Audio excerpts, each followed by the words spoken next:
Good morning, everyone. Welcome to lecture one of chapter thermodynamics. You can say both of physics and chemistry. Some of the parts I will take the chemistry also, and some of the part we will later go into the physics section also. So, start with the new chapter thermodynamics. What is thermodynamics?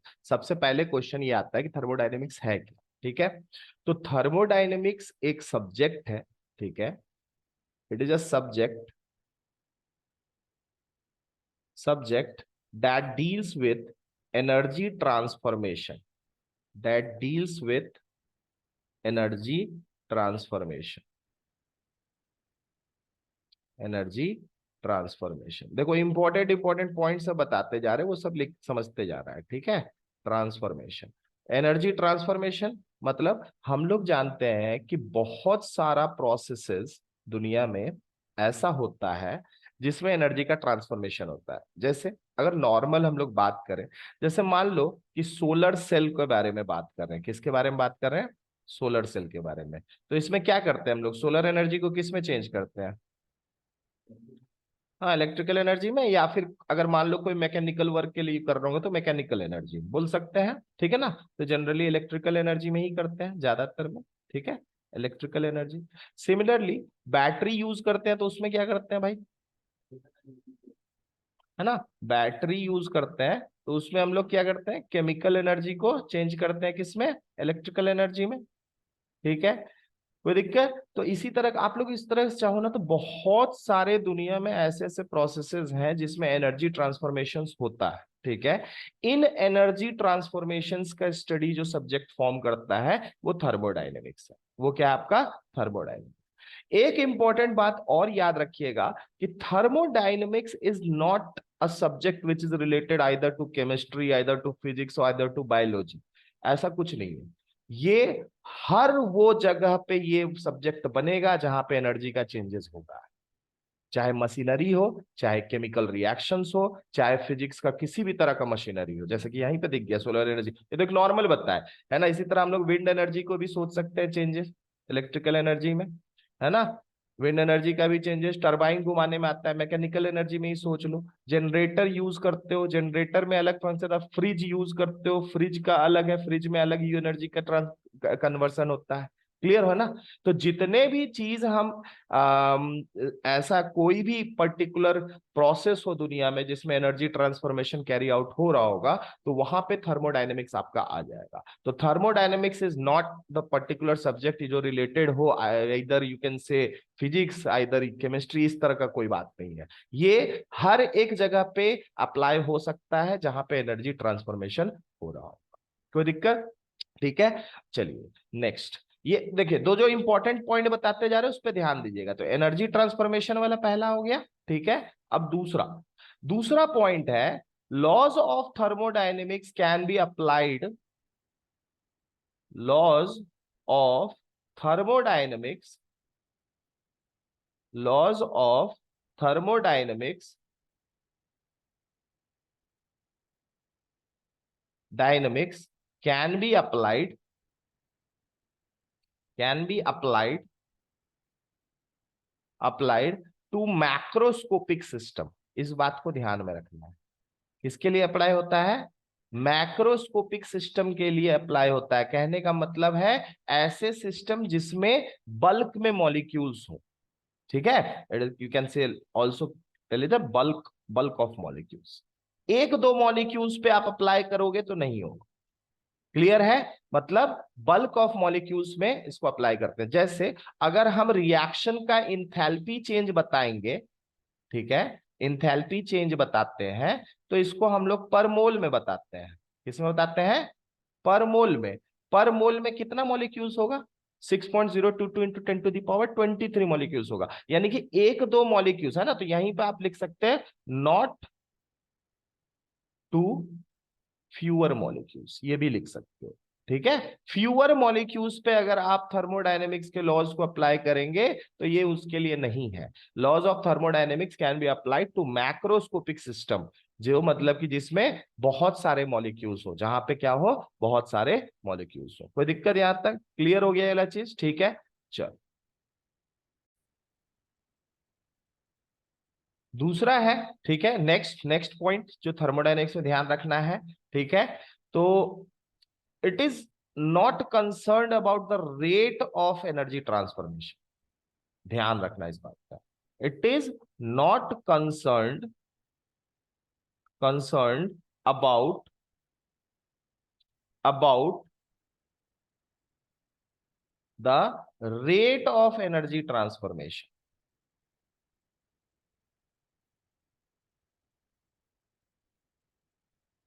ठीक है, transformation, but to the change produced to the change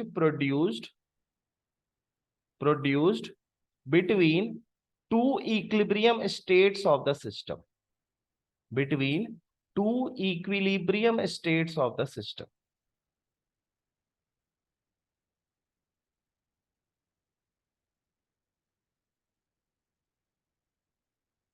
states of system. इसका क्या मतलब है कहने का, इसको समझ लेते हैं। देखो, हम लोग जो है ना, दुनिया में कोई भी, पहले तो ये टर्म को समझो, इक्विलिब्रियम क्या है। इक्विलिब्रियम का मतलब होता है कि देखो, अगर जनरल टर्म में बोले जाए तो इसको आप बोल सकते हो जहां पे फॉरवर्ड रिएक्शन और बैकवर्ड रिएक्शन का रेट बराबर हो, उस पॉइंट को इक्विलिब्रियम बोलते हैं, उस पॉइंट को इक्विलिब्रियम बोलते हैं। लेकिन हम दुनिया में एक चीज बोलना चाहेंगे, दुनिया में हर दो तरह का इक्विलिब्रियम होता है, एक स्टैटिक इक्विलिब्रियम होता है, एक, हाँ, डायनेमिक इक्विलिब्रियम होता है। लेकिन इक्विलिब्रियम के बारे में जो इंपॉर्टेंट बात है वो ये चीज जान लो, दुनिया में हर चीज इक्विलिब्रियम में रहने का कोशिश करता है। और इक्विलिब्रियम बेसिकली एक सिस्टम का स्टेट होता है। क्या होता है? सिस्टम का स्टेट होता है। फॉर एग्जाम्पल, ये देखो, मेरा ये हाथ है ना, ये हाथ है, ये अभी एक इसका थिकनेस है मेंटेन्ड, है ना, सही बात है। लेकिन हम अब इसको दबाए, क्या दबाइए, दबा, अब फिर वापस छोड़ दिए तो वही क्यों चला गया? एटमॉस्फेयर इस पे एक प्रेशर मार रहा है, जो एक नॉर्मल प्रेशर है, अंदर के फ्लूइड्स भी अंदर से प्रेशर मार रहे हैं जो चाह रहे हैं कि इसका थिकनेस इतना ही रहे। मैंने जबरदस्ती दबा दिया, लेकिन जबरदस्ती दबाया तो मैंने प्रेशर दिया था, लेकिन जैसे ही मैंने छोड़ा तो फिर अंदर के पार्टिकल्स फिर से वापस से क्या हुए, अपने आप को उसी थिकनेस पे ले जाने की कोशिश किए। मतलब ये हैंड जो है एक सिस्टम है जो इक्विलिब्रियम में अलग अलग कंडीशन में रहना चाह रहा है। दबा रहे हैं तो ये कम हो जा रहा है थिकनेस इसका। समझ में आ रहा है ना? इसको और भी अच्छे से समझना ना, बलून के टर्म्स में समझो। एक बलून में, एक बलून अगर हम लेते हैं, ठीक है, एक बलून अगर हम लेते हैं, ऐसे सोचो इसको, एक बलून अगर आप लेते हो, ठीक है, इस बलून में अगर आप हवा भर रहे हो, तो जब तक हवा भर रहे हो ये बलून का साइज क्या हो रहा होगा? क्यों फूल रहा है? देखो, इसको ऐसे समझो कि बाहर से एक प्रेशर है जिसको एटमॉस्फेरिक प्रेशर या एक्सटर्नल प्रेशर बोलते हो। सही है ना? नॉर्मल सा बात है ना। अभी यहाँ पे एटमॉस्फेयर मेरे सर पे जो है ना, अपना जो हवा है, हवा का मॉलिक्यूल्स के वजह से क्या कहते हैं, मेरे सर पे प्रेशर लग रहा होगा, उसी को एटमॉस्फेरिक प्रेशर बोलते हैं। तो इस बलून पे बाहर से क्या लग रहा है? External pressure. और तुमने हवा कहाँ पे भर दिया? अंदर में। तो इंटरनली तुमने प्रेशर बढ़ा दिया। तुमने क्या दिया? इंटरनल प्रेशर दिया। तो इंटरनल प्रेशर दोगे तो नॉर्मल सा बात है, बलून क्या करेगा? एक्सपैंड करेगा। लेकिन अब यहां पे एक बहुत इंपॉर्टेंट बात समझने की कोशिश करो। अब जैसे ही तुम उसमें अंदर प्रेशर डाल करके छोड़ दो, ठीक है, तो एक पॉइंट हो गया, अब तो तुम उसमें कुछ नहीं कर रहे। मतलब उसको तुम एक पर्टिकुलर स्टेट ऑफ सिस्टम सोच सकते हो, सोच सकते हो कि नहीं सोच सकते हो? अब एक बात बताओ, तो जो स्टेट ऑफ सिस्टम होगा उसमें एक्सटर्नल प्रेशर और इंटरनल प्रेशर, जब वो बलून फुला चुके हो, अब उसमें एक्स्ट्रा हवा नहीं भर रहे हो, इंटरनल प्रेशर क्या बोल सकते हो, दोनों बराबर होगा। हवा भरने के बाद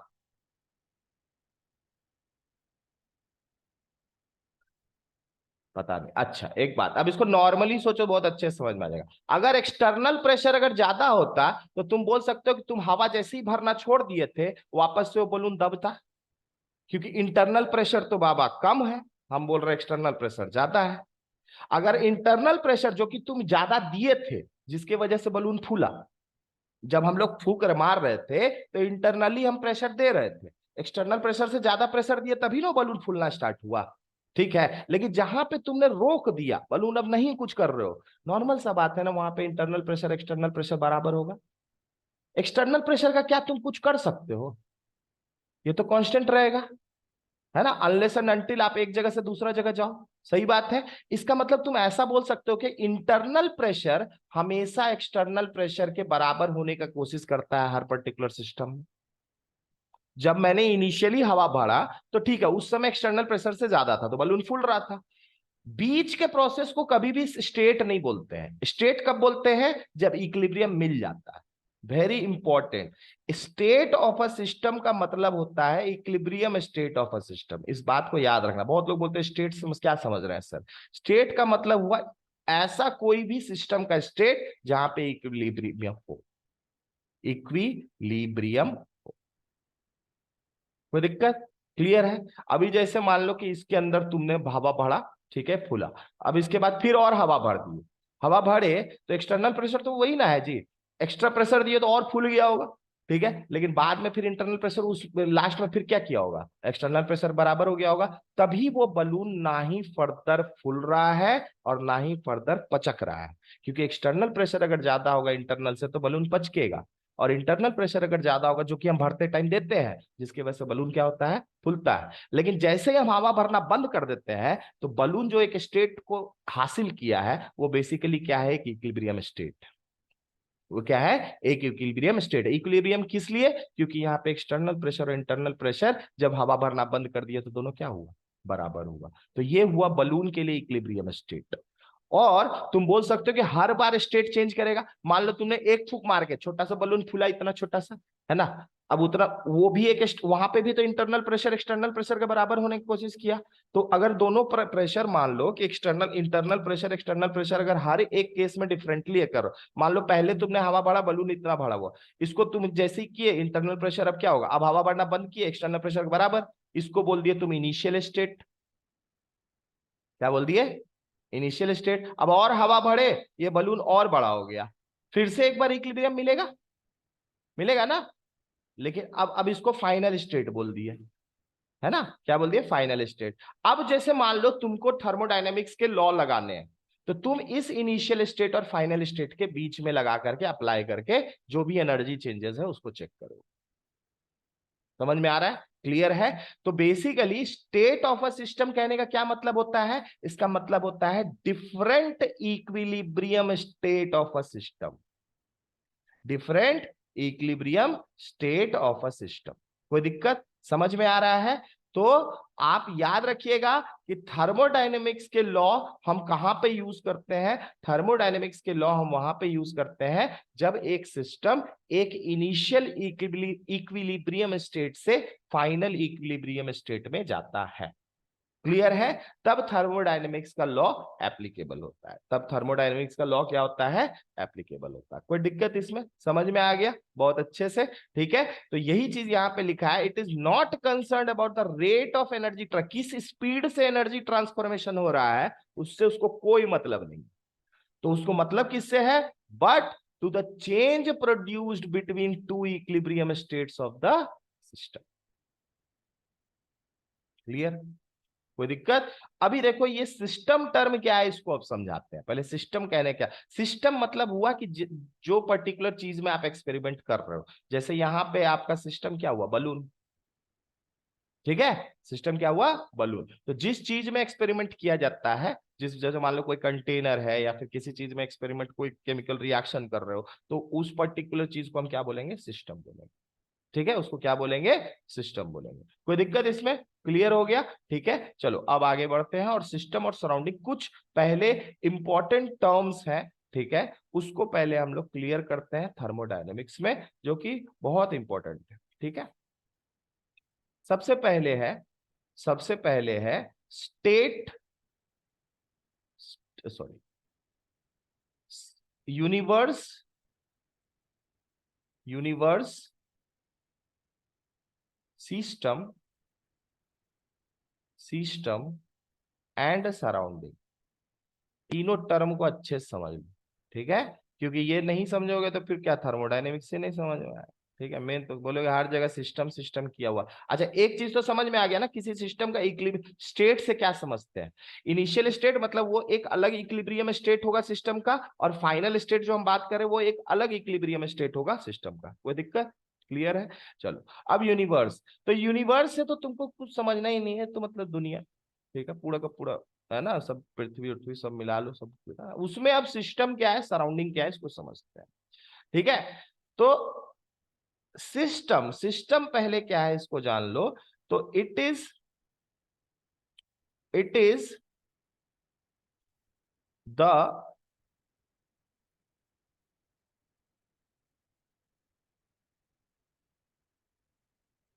इट इज द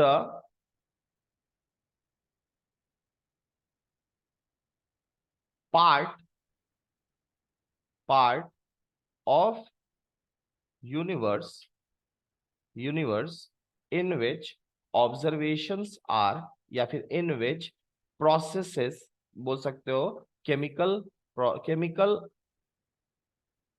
और physical processes are carried out. ठीक है, processes are carried out,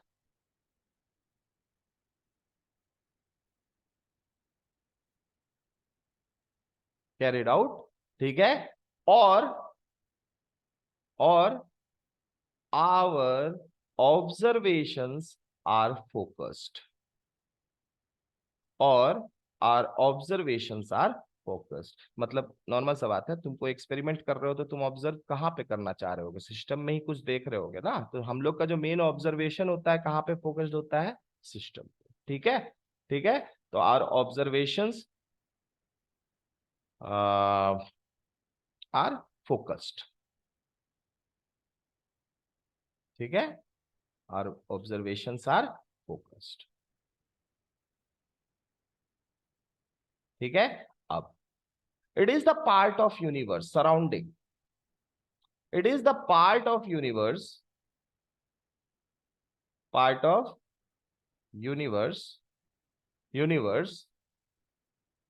which can interact with the surrounding,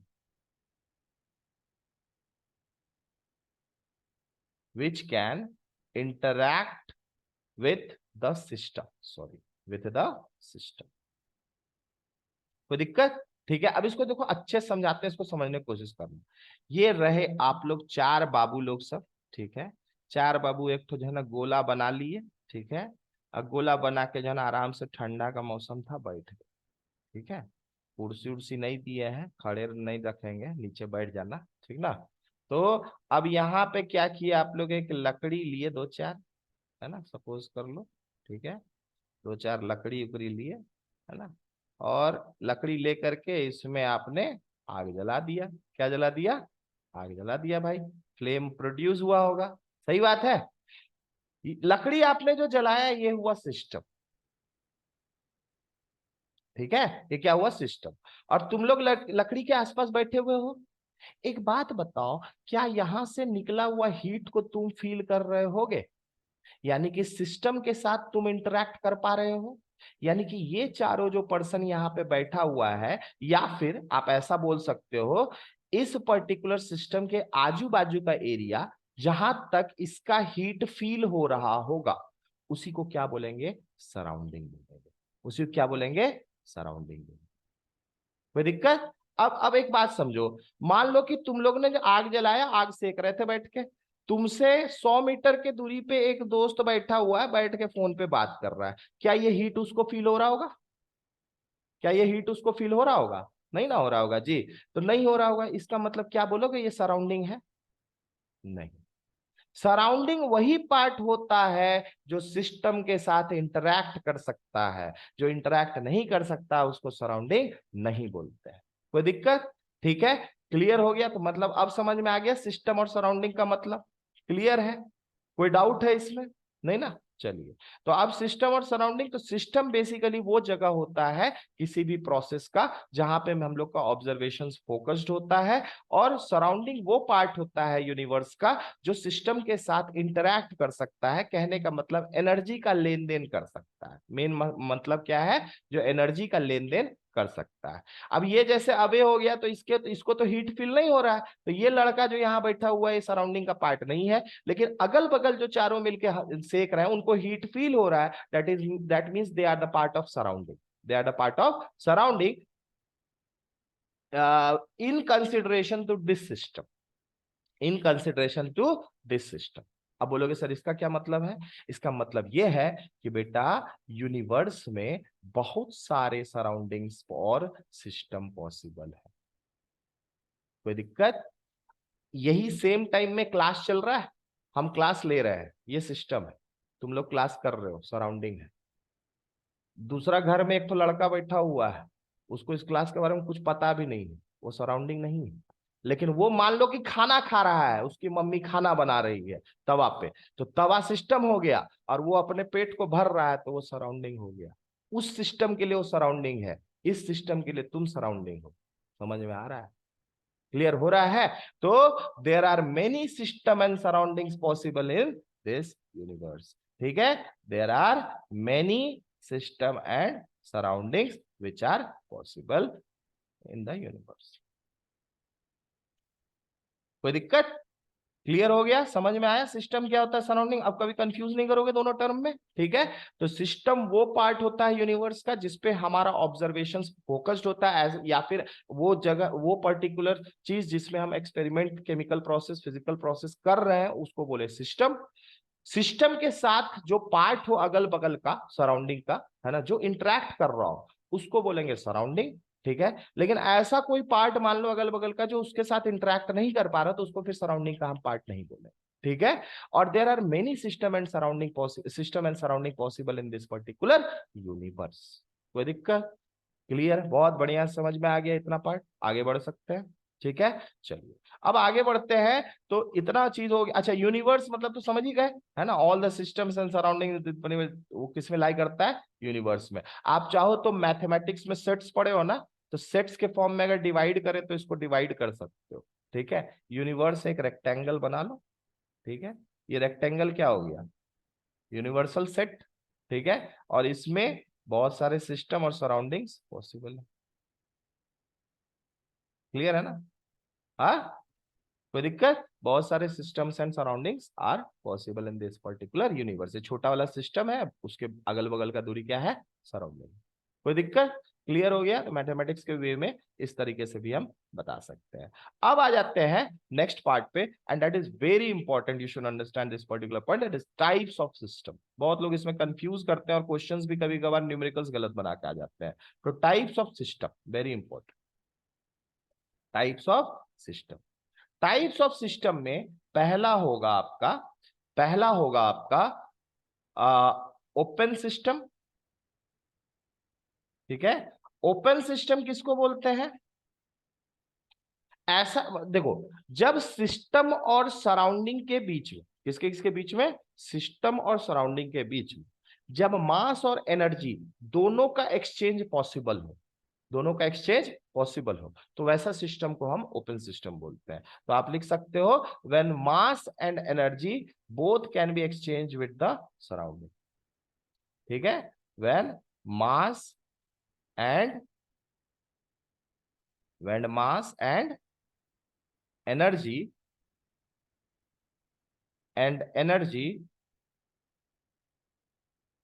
both both can be exchanged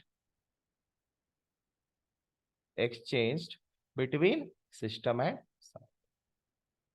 कोई दिक्कत? क्लियर है ना? सिस्टम एंड सराउंडिंग बोलोगे सर इसका एग्जांपल? बहुत सिंपल है इसका एग्जांपल सोचना। ठीक है, एक बात बताइए, एगो चाय का कप लो, उसमें चाय गरम गरम बना के छोड़ दो। ठीक है, चाय का कप लिए, इसमें चाय आप गरम गरम बना के छोड़ दो। बेटा ये जो आपको भाप जैसा जो निकलता हुआ दिख रहा है, बेसिकली क्या है? वही चाय के मॉलिक्यूल्स गैसियस फॉर्म में जा चुके हैं और वो स्केप कर रहे हैं, सिस्टम तो ये कप था, कप के अंदर का चाय था, लेकिन चाय तो एस्केप करके कहाँ जा रहा है, मास कहाँ जा रहा है, सराउंडिंग में। तो इसका मतलब मास का एक्सचेंज हो रहा है सराउंडिंग से। दूसरा बात, इस चाय के कप को अगर आप छोड़ दोगे, ठीक है, तो नॉर्मल सा बात है, धीरे धीरे इसका हीट कहाँ चल जाएगा, सराउंडिंग में जाएगा ना जी। हीट का ट्रेवल ऐसे ऐसे भी तुम लोग जानते हो, हीट कहां से कहां फ्लो करता है, हाइयर टेम्परेचर से लोअर टेम्परेचर। एक बात बताओ, तुम चाय कहाँ बनाए होगे, रूम में। तो रूम में अगर चाय बनाए, किचन में चाय बनाया होगा, किचन का टेम्परेचर ज्यादा होगा ना, चाय का टेम्परेचर ज्यादा होगा, चाय का टेम्परेचर ज्यादा होगा। तो इसका मतलब है हीट कहां से कहां जाएगा, सिस्टम से सराउंडिंग में। तो धीरे धीरे ये क्या हो जाएगा, थोड़ी देर के बाद ये ठंडा हो जाएगा। हाँ, तो मतलब एनर्जी का भी ट्रांसफर हो रहा है, एक्सचेंज हो रहा है, और साथ में आपका मास का भी एक्सचेंज हो रहा है। इस तरह के सिस्टम को हम लोग ओपन सिस्टम बोलते हैं। क्लियर है, कोई डाउट, समझ में आ गया बहुत बढ़िया से। अब उसके बाद क्लोज सिस्टम, दूसरा है क्लोज सिस्टम। आज इतना बता के हम छोड़ देंगे, ठीक है। क्लोज सिस्टम, उसके बाद नेक्स्ट पार्ट में हम लोग स्टार्ट, और भी बहुत सारा, अभी देखो बेसिक टर्म्स थर्मोडायनेमिक्स में एक और क्लास जाएगा, बहुत बेसिक टर्म्स है इसमें, तो हम लोग बहुत सारे बेसिक टर्म्स को इसमें कवर करने वाले हैं, ठीक ना। क्लोज सिस्टम, नाम से समझ में आ रहा है, मास एक्सचेंज नहीं होगा, मास एक्सचेंज नहीं होगा, एनर्जी एनर्जी एक्सचेंज होगा।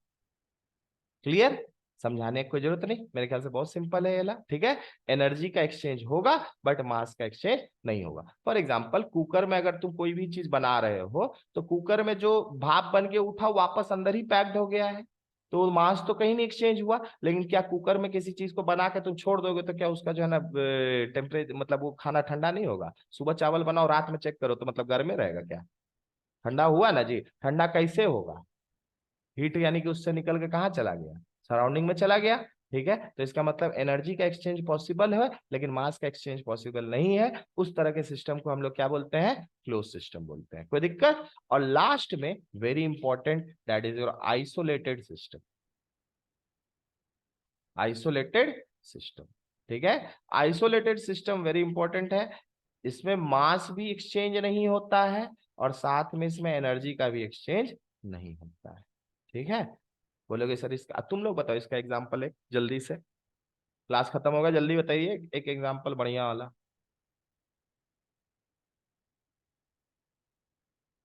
थर्मस।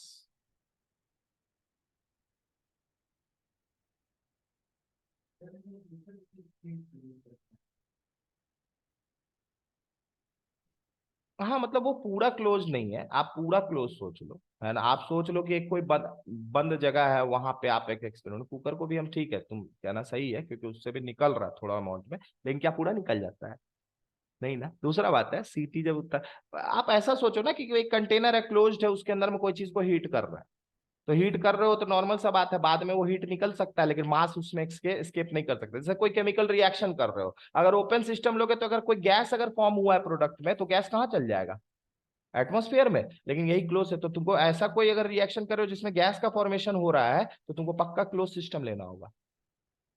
अगर क्लोज सिस्टम नहीं लोगे, तो गैस तो स्केप कर गया, तो तुमको फायदा क्या हो, तुमको गैस बनाना था, गैस तुमको मिला ही नहीं, गैस तो सब निकल के चल कहाँ चला गया, एटमोस्फेयर में, तो क्लोज। अच्छा, अब ये वाला, हाँ सही है, तुम्हारा कहना सही था। आइसोलेटेड सिस्टम, आइसोलेटेड सिस्टम में मास और एनर्जी दोनों का ट्रांसफर, जैसे एग्जांपल थर्मस। वैसे तो 100% isolated system is not possible, ठीक है। तो भी थर्मस एक ऐसा चीज है जो हम लोग बनाए हैं, क्योंकि वैक्यूम के थ्रू रेडिएशन का ट्रांसफर बहुत कम रेट से होता है, तो जिसकी वजह से हम लोग इस चीज को यूज करते हैं। जैसे कि थर्मस में आप लोग जानते भी हो, चाय को गर्म 24 घंटा तक रखना, लेकिन 24 घंटा बाद वो ठंडा हो जाता है। तो इसलिए बोले 100% isolated system is not possible, but you can treat thermos flask as isolated system, है ना, for a period of time, for a period of time. जैसे चाय गर्म करके गए, कितना देर गर्म रहना है, तो दिन भर, हाँ 8 घंटा रह जाए काम हो जाएगा यार, तो सुबह जा रहे ड्यूटी, 2 बार पियेंगे, 6 बजे निकले, 10 बजे एक बार पियेंगे, एक बार 2 बजे पियेंगे, हो गया, मेरा काम हो गया ना भाई। मेरे लिए तो आइसोलेटेड सिस्टम की तरह बिहेव किया ना, 8 घंटा किया, लेकिन 8 घंटा के लिए किया ना, भले वो 10 घंटा बाद ठंडा हो जा रहा है, 12 घंटा बाद ठंडा हो जा रहा है, लेकिन भाई इंसान का काम 8 घंटा का था, 8 घंटा का जरूरत को पूरा कर दिया ना। बस बात खत्म है। तो thermos can be treated as isolated system and 100% isolated system till it is not possible. कहने का मतलब है कुछ पीरियड ऑफ टाइम तक अच्छा से कर सकता है, लेकिन after that it will not. ठीक है, तो थैंक यू एवरीवन, मेरे ख्याल से क्लियर है ना। नेक्स्ट क्लास में हम और भी बेसिक टर्म्स थर्मोडायनेमिक्स के क्लियर करेंगे। Till then thank you everyone.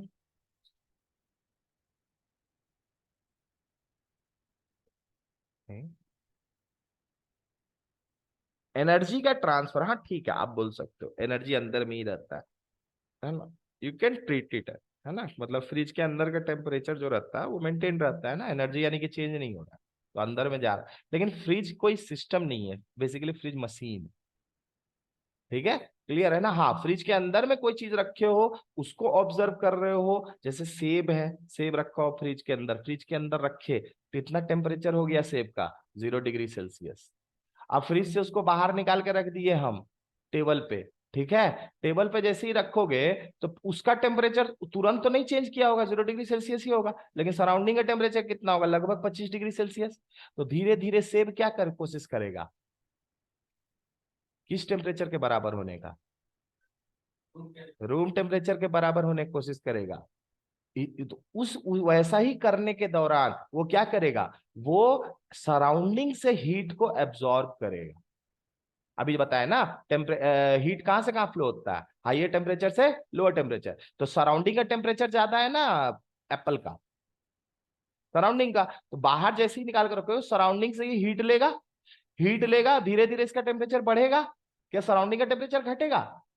नहीं, क्योंकि उसको कोई फर्क नहीं पड़ने वाला, ठीक है ना, वो ओवरऑल टेम्परेचर रूम टेम्परेचर वही रहेगा। तो धीरे धीरे करके ये हीट लेते जाएगा, लेते जाएगा। अल्टीमेटली ये हीट कब तक लेगा, जब तक इसका टेम्परेचर 25 डिग्री सेल्सियस ना हो जाए। उसके बाद एक बार 25 डिग्री सेल्सियस हो गया, दैट इज द पॉइंट जिसको हम बोलेंगे इक्विलिब्रियम। अब समझ में आ रहा है ना। तो जब वो अभी एक स्टेट लिए, जब ये 0 डिग्री सेल्सियस था और 25 डिग्री सेल्सियस था, तो let it be one equilibrium state. ठीक है, या फिर आप ऐसा सोच लो कि फ्रिज के अंदर रखा था तो जिसका एक इक्विलिब्रियम स्टेट, ठीक है ना, 0 डिग्री। अब जैसे ही बाहर रखे, बाहर में ये तो नॉर्मल सा बात है ना, ये क्या ये हीट का एब्जॉर्प्शन रुकेगा जब तक इसका टेम्परेचर 25 डिग्री सेल्सियस ना हो जाए? नहीं रुकेगा। यानी कि तुम बोल सकते हो कि 25 डिग्री सेल्सियस टेम्परेचर होने तक हीट का ट्रांसफर कंटिन्यूअसली होते रहेगा। ठीक है, अब देखो एक बात और बताते हैं। दरअसल में बात ये होता है, बहुत लोग सोचते हैं कि 25 डिग्री हो गया तो अब हीट का ट्रांसफर रुक गया। बेसिकली बात क्या होता है ना कि rate of forward reaction is equal to rate of backward reaction हो जाता है। कहने का मतलब जितना हीट, जैसे ही इसका टेम्परेचर 25 डिग्री सेल्सियस होगा ना, तो जितना हीट एब्जॉर्ब हो रहा होगा उतना हीट ये क्या कर रहा होगा, रिलीज कर रहा होगा। नॉर्मल सा बात है। तो इसका टेम्परेचर ना तो 25 डिग्री से घटता हुआ दिखेगा, ना तो बढ़ता हुआ दिखेगा। तो इसी पॉइंट को हम लोग इक्विलिब्रियम बोलते हैं। इक्विलिब्रियम बेसिकली एक पॉइंट होता है जहां पे हम लोग बोलते हैं कि rate of forward reaction is equals to rate of backward reaction. तो सराउंडिंग से आप सिस्टम सोचो या सिस्टम से सराउंडिंग सोचो, हीट के ट्रांसफर के बेसिस पे हम लोग इक्विलिब्रियम डिसाइड करते हैं। और इक्विलिब्रियम अलग अलग तरीके का होता है, स्टैटिक, केमिकल प्रोसेसेस में डायनेमिक इक्विलिब्रियम। ठीक है, वाटर टैंक में आप जाओगे वहां पे भी डायनेमिक इक्विलिब्रियम होता है। तो अलग अलग केसेस में डिफरेंट इक्विलिब्रियम्स फॉर्म होते हैं। इसके बारे में और डिटेल में हम बताएंगे। ठीक है, बहुत मजेदार चैप्टर है, बहुत ही कंसेप्चुअल चैप्टर है, बहुत ही न्यूमेरिकल्स में बहुत ही टफ चैप्टर है, ये भी बता दें। Thermodynamics is not easy chapter, जैसा कि बताए। Third year, second year engineering में जाने के बाद, एमबीबीएस में जाने के बाद, ग्रेजुएशन में जाने के बाद भी आप थर्मोडायनेमिक्स पढ़ रहे होगे। ये चीज याद रखो, क्यों? क्योंकि it is not physics, not, आप ऐसा इसको मत समझोगे ये फिजिक्स है, ये केमिस्ट्री है। ये it is a subject which deals with energy changes. In fact human body में भी रेस्पिरेशन, डाइजेशन प्रोसेस में एनर्जी का योगदान है। तो इनफैक्ट वहां पे भी आप चाहो तो थर्मोडायनेमिक्स को अप्लाई कर सकते हो, कोई दिक्कत? तो thermodynamics is not only chemistry, not only physics, not, it is the subject that is deals with the energy changes and of the macroscopic system, not to the microscopic system.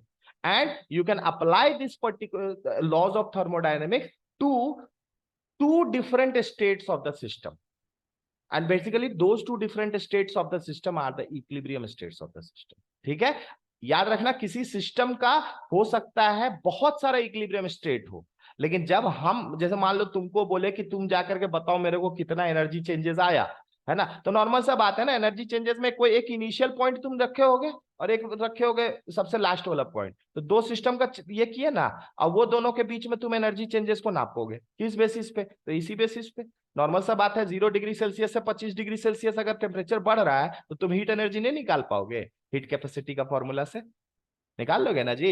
Heat capacity का formula से तुम पता कर चल जाएगा यहाँ पे कि कितना है एनर्जी का, यहाँ पे क्या हुआ है, लेन देन हुआ है, जो चीज आपको इस चैप्टर में आगे चल के बताएंगे, हीट कैपेसिटी का फॉर्मूला और बताएंगे। ठीक है ना, कोई दिक्कत, समझ में आ गया? ठीक है, okay, thank you everyone, bye bye, love you all, meet you on the next lecture tomorrow.